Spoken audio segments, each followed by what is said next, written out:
What if I told you that your struggle with lust, your silent war with sexual urges, isn't weakness, it's warfare, and not just any battle, but the one standing between you and the rise of your spiritual power.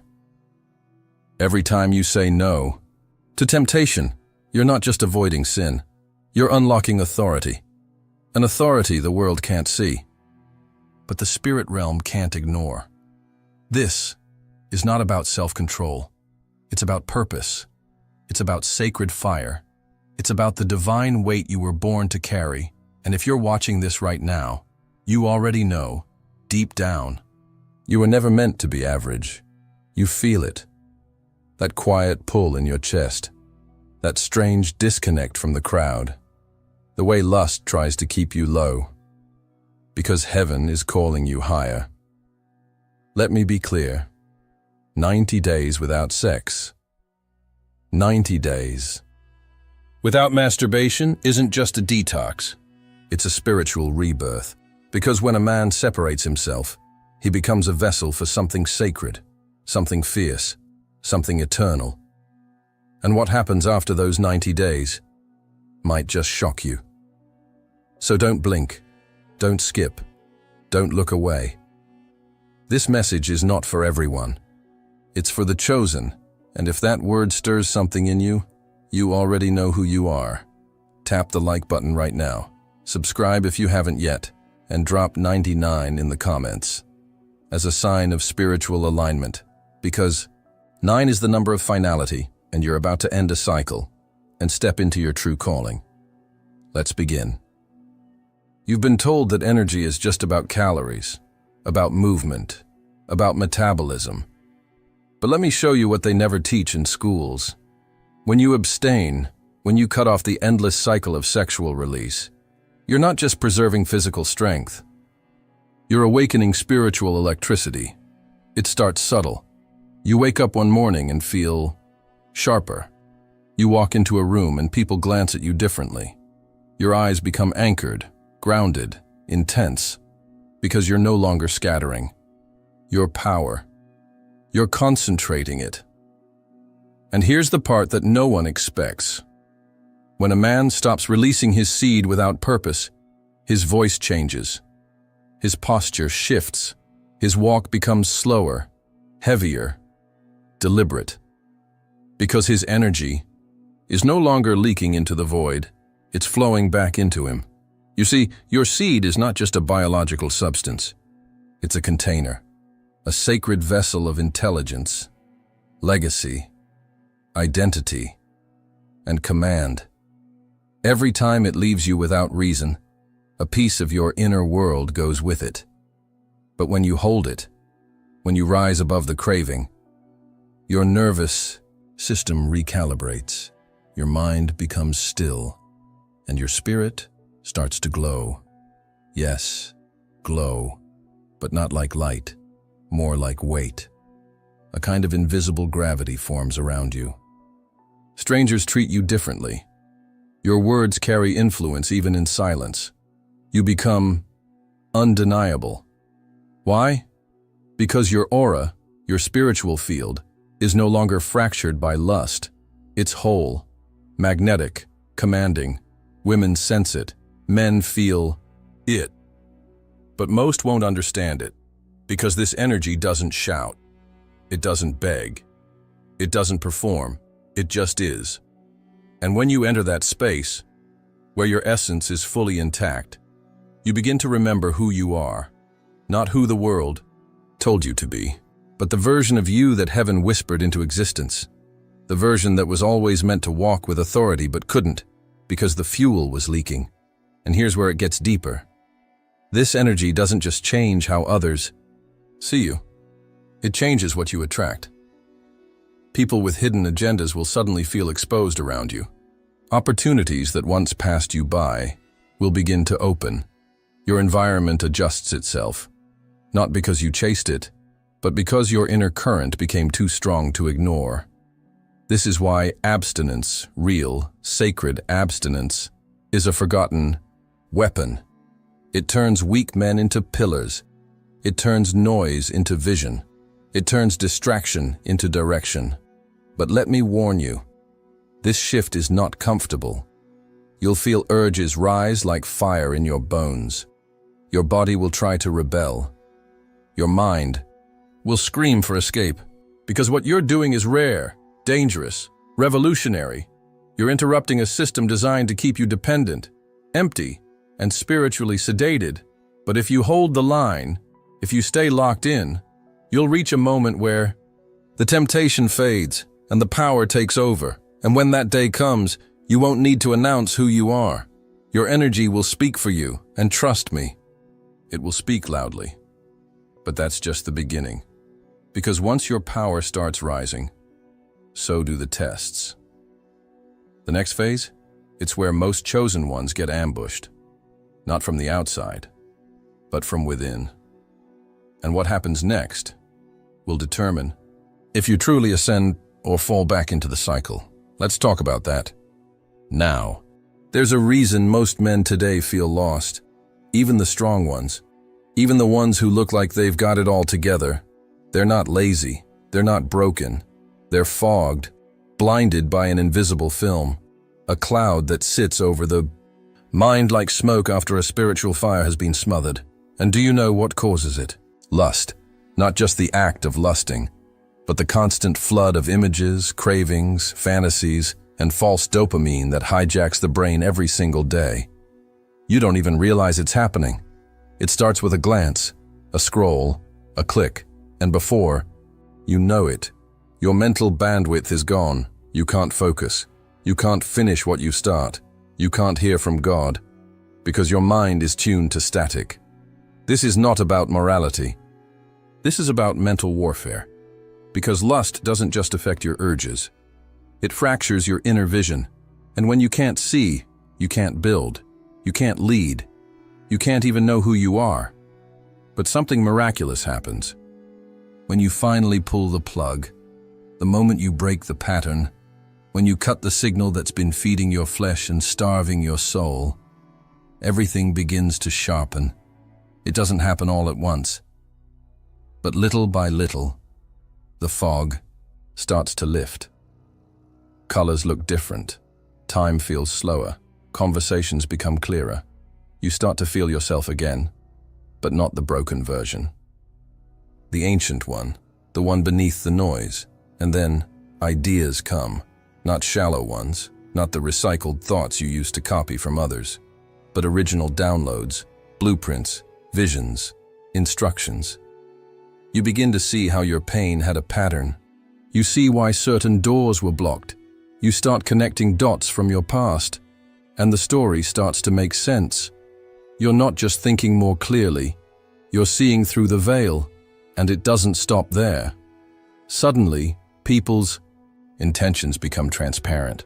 You no longer get played, manipulated, or misled, because your spirit is no longer asleep. You see your habits differently. You spot traps before they happen. You understand the voice of God, not as a whisper in the wind, but as a frequency that flows through every decision. This is why your clarity is feared, because when a man sees clearly, he becomes dangerous to the system. He's no longer a slave to lust. He becomes a seer. And in ancient times, seers didn't just interpret dreams. They shifted empires. That same capacity is inside you. But it was buried under years of spiritual noise. When you stop draining your essence, your mind becomes a throne, and God begins to reign from there. But there's a cost, because with clarity comes responsibility. You'll start to notice things you used to ignore. You'll feel convicted about words, environments, relationships, even your own thoughts. You'll see too much to go back. And that's when the voice inside you gets louder. That voice you tried to silence. That feeling you've had since childhood. The one that said you were made for more. And this time, you won't just hear it, you'll believe it. Because now your eyes are open, and what you see next might just demand a version of you that you've never met before, but you're about to meet him in the next chapter. You thought you were just resisting lust, saying no to a habit, fighting off urges, controlling your body. But what if I told you? You were actually fighting for something eternal. Every moment you choose purity, every time you deny the flesh. You're not just avoiding sin. You're being watched by heaven, by hell, by the entire spirit realm. Because the battle you're in is about more than your pleasure. It's about your position, your authority, your rank. Let me explain. In the spiritual world, there are no titles without battles, no crowns without crosses, no power without death to the flesh. And when a man lays down the most primal parts of himself, not because he has to, but because he chooses to, something begins to shift in his identity. He's no longer just a believer. He becomes a threat. He's not just a man, he's a marked one, branded in the spirit. A warrior who refused to bow to the altars of lust, addiction, and comfort, and heaven takes note. Because heaven is not moved by appearance. It's not impressed by talent, charisma, or image. But when God sees a man who denies himself in secret, who chooses consecration when no one's watching, he begins to authorize him. Heaven starts assigning weight to your words, to your prayers, to your silence. Suddenly, when you speak, angels move, atmospheres change, chains break. Why? Because you paid the price for spiritual weight. You gave up what the world glorifies to carry what the world can't explain.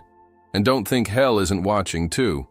Because when you walk in purity, when your heart is clean and your vessel is full, demons recognize you, not with fear like in the movies, but with respect. They don't attack you like before. They strategize around you. They send distractions, counterfeits, emotional setups, because you've become too costly to confront head-on. Why? Because they see what men can't. That you've crucified your weakness, and in its place, you carry fire. Unshakable fire. You're no longer reactionary. You don't chase validation. You don't break under temptation. You walk with something ancient, something sacred, something violent in the spirit, but peaceful in your presence. And it didn't come from a sermon or a self-help book. It came from your private war, from the lonely nights, the unseen tears, the moments where you wanted to give in, but didn't. That's where your authority was forged. In the fire, no one applauded. In the silence, no one saw. And now, you're not just a man. You're a vessel. Heaven recognizes you. Hell avoids you. And earth begins to listen to you. Because a man who carries true authority doesn't have to announce himself. The spirit realm already did. But listen closely, because here's where it gets deeper. This authority is not a trophy. It's a responsibility, a weight, and if you don't understand how to handle it, you'll attract power without purpose. You'll carry favor without the discipline to protect it. The next phase? That's where legacy begins. And in that dimension, every step matters. Let's go there. Now. There's something that happens when a man masters his urges. Something most don't talk about. Something powerful, unspoken, almost magnetic. It doesn't start with words. It's not your clothes. It's not your haircut, your smile, or your status. It's your frequency. When a man walks through life with his sexual energy untouched, stored, protected, he radiates something ancient. Women don't just notice it. They feel it. Without you saying a word, they sense a presence that's different, stronger, uncommon. Because in a world full of men driven by lust, a man driven by purpose is a shock to the system. He doesn't stare, he doesn't chase, he doesn't try to impress. He observes, he listens, he carries stillness like a weapon. And that stillness? It makes noise, because when a man is no longer moved by flesh, the flesh begins to move toward him, not in fear, but in fascination. You see, Most women aren't used to spiritual men. They're used to men who want something. Men who look with hunger, who lead with need, who are secretly hoping for a moment of validation, attention, or conquest. But when you've killed the beast inside, when you've taken your lust and laid it on the altar, you become untouchable. And suddenly, they start looking at you differently, not because they want you, but because they don't understand you. They feel something steady, unbothered, a quiet power that can't be seduced. And that's where the test begins. Because let me tell you the truth. This attraction is not a reward. It's a trap, a test of your new level. The same spirits that used to attack your phone screen at night now walk into rooms wearing perfume. They know they can't tempt your eyes anymore, so they go after your confidence. They try to convince you that you've earned this, that you deserve a little pleasure now, that all this purity must lead to something, and it does, but not that. Because this season is not about pleasure. It's about preparation. You're being positioned. Your name is being whispered in rooms you've never entered. Doors are forming in the spirit. The weight of your voice is increasing, but one moment of distraction, one compromise, one innocent connection, and all that authority, gone. That's how the enemy works. He doesn't come with fire and horns. He comes with charm, with smiles, with timing. The closer you get to purpose, the more attractive you become to those who were never assigned to your future. That's why discernment is everything now. Because not every beautiful woman is a blessing, and not every connection is confirmation. Some are assignments, sent to distract, detour, and dismantle you. And if you fall, not only do you lose your momentum, you teach the enemy how to break you. But if you stay steady, if you hold your frame, guard your spirit, and walk with reverence, you become more than attractive. You become holy, and holiness has a glow that no makeup can match. It attracts the right kind of woman, the rare kind, the kind who prays more than she posts, the kind who sees your silence and doesn't try to fill it.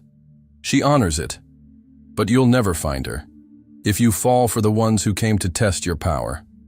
So stay focused, stay chosen, stay hidden in God. Because what's coming next will require a version of you that can't be swayed by anything or anyone. And the man who survives this phase, he doesn't chase what's next. He walks into it with fire in his eyes and a sword in his spirit. After 90 days, something in your spirit doesn't just feel different. It is different. You're no longer fighting the same battles. You're not haunted by the same urges. You've graduated from surviving to aligning. Because what you just walked through wasn't just about quitting a habit. It was about being prepared for purpose, prepared for movement, prepared for alignment. See, once your vessel becomes clean, God doesn't just bless you, He begins to assign you. He trusts you with deeper truths. He hands you heavier keys, and He begins to place you in rooms that require silence, discernment, and obedience. Not everyone sees it, but they feel it. Your voice suddenly carries a strange weight. People listen, not because you speak louder, but because you speak from a place few have been. You're no longer repeating what you heard, you're now releasing what you carry. Because when a man walks 90 days without pollution, when he's no longer ruled by impulse, lust, or vanity, he becomes a prophetic instrument. And prophetic doesn't always mean religious. It means you walk with precision. You move in sync with divine timing. You don't chase things. They come looking for you, because heaven put your name on the door. You'll notice things start shifting. You don't attract chaos anymore. You attract clarity. You don't beg for opportunities. You become the opportunity. You stop trying to fit into people's lives and begin to realize you were designed to disrupt them. You walk into places and don't even realize it. But the room adjusts. Conversations pause. People lean in, not because you're special, but because you're sent, because the man who conquers himself is now ready to carry something greater than himself, and God wastes nothing. Every tear, every restless night, every battle with lust, shame, guilt, and silence was a brick in the foundation of your real identity. And now, you've become a vessel, fit for purpose, set apart for impact. But here's the part most men don't expect. Once you're aligned, you'll notice that the resistance increases, not because you're off track, but because the enemy just got the notification. He's activated. Now you don't just live for yourself. You carry generations inside you. Bloodlines shift when you speak. Patterns break when you pray. Destinies awaken when you show up. You're no longer part of the system.